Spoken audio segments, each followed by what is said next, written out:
rasmi raje kinni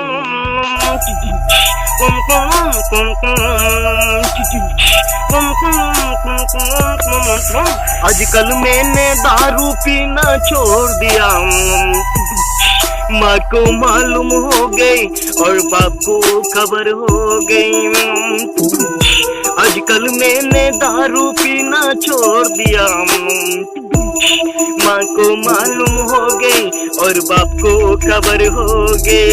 हमने तो एक बोतल से 2 बोतल पीता था, 3 बोतल पीते हुए नाला में सोता था।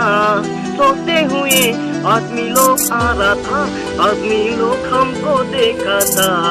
हम शर्म लग गया, हम शर्म लग गया। आजकल मैंने दारू पीना छोड़ दिया, माँ को मालूम हो गई और बाप को खबर हो गई।